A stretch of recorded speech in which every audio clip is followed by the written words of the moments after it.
ሰላምታ ይለውላችሁ ሚድረስ ፍቅረ ገብርኤል ነኝ። ዛሬም በሌላ ቪዲዮ ተገናኝተናል። ዩቲዩብ ፋሚሊ እንኳን አደረሳችሁ፣ እንኳን አደረሰን። ትንሳኤን በሰላም በደስታ አሳልፋችኋል ብዬ ተስፋ አደርጋለሁ። ብዙዎቻችሁ እህት ወንድሞቼ እንደምታስታውሱት ከሆነ ከሁለት ወር በፊት አንድ ቪዲዮ ሰርቼላችሁ ነበረ በአፕል ዙሪያ። አዎ ሁላችንም የምንበላው በየሱፐርማርኬቱ፣ በየገበያው፣ በየጉሊቱ፣ በየፍሩት መሸጫ ሱቆች የምንበላው በተለይ ደግሞ ለህፃናትና ለእርጉዝ ሴቶች ቆንጆ ነው፣ ጥሩ ነው፣ ኃይልና ጉልበት ይሰጣል። በቀን አንድ ፍሬ አፕል መብላት ከዶክተር ያርቃል፣ ሆስፒታል ከመሄድ ያድነናል እየተባልን የተለያዩ ስብከቶችን የምንሰበከው የምንበላው አፕል። ስለሱ ነበረ ቪዲዮ የሰራውላችሁ። ከሁለት ወር በፊት ያን ቪዲዮ ከሰራውላችሁ በኋላ ለዛ ቪዲዮ የተጠቀምኩትን በሞቀ ውሃ ሳጥበው የነበረውን አፕል አልጣልኩትም ነበረ።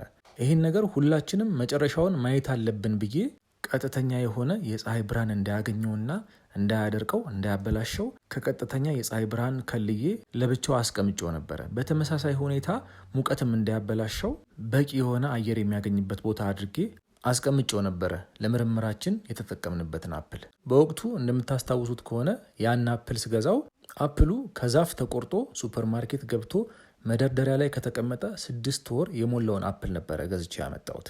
የአፕል ገበሬዎች ጥሬ የሆነውን አፕል ቆርጠው ኤትሊን ኦክሳይድ የሚባል ኬሚካል ረጭተውት ከለሩን ቀይ አድርገውት እንዴት ወደ የሀገሩ እንደሚበተን ነግሬያችኋለሁ በባለፈው ቪዲዮ። እሱን አልደግምላችሁም። በዛኛው ቪዲዮ ጀምሬላችሁ የነበረውን ሙሉ ሀሳቤን ነው ዛሬ የምጨርስላችሁ። ምክንያቱም ተመራምረን አይተን ስለጨረስ ነው ይህን ጉዳይ። እኔንም ሆነ አንዳንድ ሳይንቲስቶች ያጠኑትን ጥናት ስመለከት እንዴት አንድ ፍሩት ወይም ፍራፍሬ በዚህ ደረጃ ይህን ሁላ ጊዜ ከዛፍ ላይ ተቆርጦ እንዴት አይበላሽም? እንዴት አይበሰብስም? ሌላው ይቅር እንዴት ከለሩ አይቀየርም? እንዴት ጣዕሙ አይቀየርም? እንዴት ያ የተቆረጠው ነገር እንዴት መርዛማ አይሆንም? ለምሳሌ ሁላችንም በየቤታችን ያለውና በሀገራችንም በባህላችንም የምንመገበው እንጀራ አለ። እንጀራ በሞሰብ ውስጥ በንጹህ ላስቲክ ተሸፍኖ ይቀመጣል። የእንጀራ በንጹህ ላስቲክ በሞሰብ ውስጥ የመሸፈኑ ሚስጥር ዋነኛ ምክንያቱ እንጀራው እንዳይደርቅ ወይም ደግሞ በውስጡ ያለውን ሞይስቸር እርጥበት እንዳያጣና እንዳይደርቅ ወይም ድርቆሽ እንዳይሆን ነው እንጀራ በላስቲክ የሚሸፈንበት ምክንያት። በዛ በላስቲክ የመሸፈን ሂደት ውስጥ ግን እንጀራውን ቶሎ ተመግበን የማንጨርሰው ከሆነ ላስቲኩ እንጀራውን ስለሚያፍነው እንጀራው ይሻግታል ወይም ደግሞ ነጭ ይሆናል። ከሻገተ በኋላ እንጀራው ተበላሸ እንላለን ወይም ደግሞ ሻግቷል፣ ይሄ እንጀራ አይበላም፣ ከዚህ በኋላ ብንበላው ጤናማ አይሆነንም ተብሎ እንጀራው እንደሚጣለው ሁሉ ሌሎችም የምግብ አይነቶች ተመሳሳይ ጸባይ ነው ያላቸው። በአግባቡና በጊዜው የማንጠቀምበት ከሆነ ወይም ደግሞ እስከምንጠቀምበት ጊዜ በማቀዝቀዣ ወይም በፍሪጅ ውስጥ የማናስቀምጠው ከሆነ እንደሚበላሸው ሁሉ ማለት ነው። በጣም የሚያስገርማችሁና የሚያስደንቃችሁ ነገር እኔም ይህም ምርምር ለመጀመሪያ ጊዜ እንደማድረጌ ያስገረመኝ ያስደነቀኝና ግራ ያጋባኝ ነገር ቢኖር እንዴት አንድ የሚበላ ፍራፍሬ 2 ወር ሙሉ ከማቀዝቀዣና ከፍሪጅ ውጭ ተቀምጦ እንዴት አይበላሽም? እንዴት ጠረኑ አይቀይርም? እንዴት የውጨኛው አካሉ አይሸበሸብም፣ አይጠወልግም፣ ልክ እንደ ማንጎ አይሟሟም?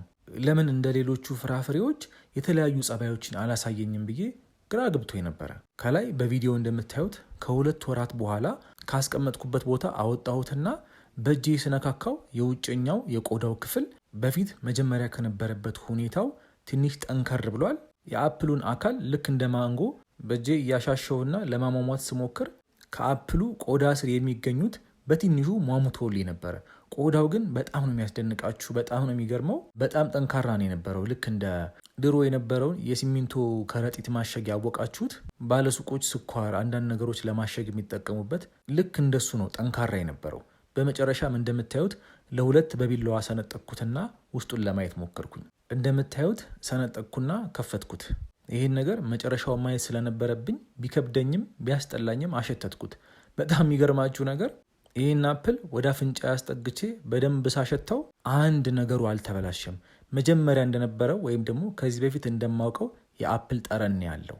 በቪዲዮ ላይ እንደምታዩት ስጨምቀው ይፈረካከሳል። በውስጡ ልክ በውሃ እንደተቀቀለ ተልባ የሚዝለገለገ ነገር ቢኖረውም እኔ ግን በድፍረት በምላሴ ለመቅመስ ሞከርኩኝ። በምላሴም ስቀምሰው ትንሽ ከመጀመሪያው ከድሮ የአፕል ጸባይ የመቆምጠጥ ጸባይ ያመጣ እንጂ ምንም የሆነው ነገር አልነበረም።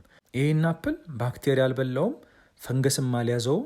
ምንም አይነት ፊዚካል ለውጥ ያመጣው የለም። ምናልባት በአካሉ ወይም ደግሞ በመጠኑ በትንሹ መጀመሪያ ከነበረበት ከማነሱ በስተቀር።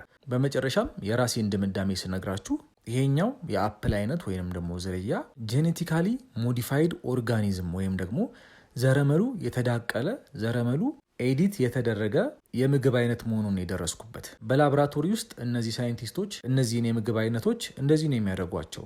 በሽታ እንዲከላከሉ፣ ረጅም ጊዜ እንዲቆዩ፣ ቶሎ ቶሎ እንዲመረቱ ዘረመላቸውን ያዳቅሉታል። ቶሎ አድገው ቶሎ በቅለው ቶሎ የሚበላሹ ከሆነ ሌላውን ባህሪያቸውን የተውላቸውና ቶሎ እንዳይበላሹ ያችኛዋን እንድትበላሽ የምታደርጋቸውን ጂናቸውን ኤዲት ያደርጓታል፣ ያዳቅሏትና ያሻሽሏታል። አሻሽለዋት ደግሞ ያቺ አትክልት ከተፈጠረችበት ከትክክለኛ ባህሪዋ ውጭ ያደርጓታል። የሚያዳቅሉበትን መንገድ ተፈጥሯዊና የተፈጥሮ ሕግን ያልጠበቀ በመሆኑ የግዴታ እነዚህን ነገሮች ለማዳቀል ለሰው ልጅ ጤና ተስማሚ ያልሆኑ ኬሚካሎችን ለመጠቀም ይገደዳሉ።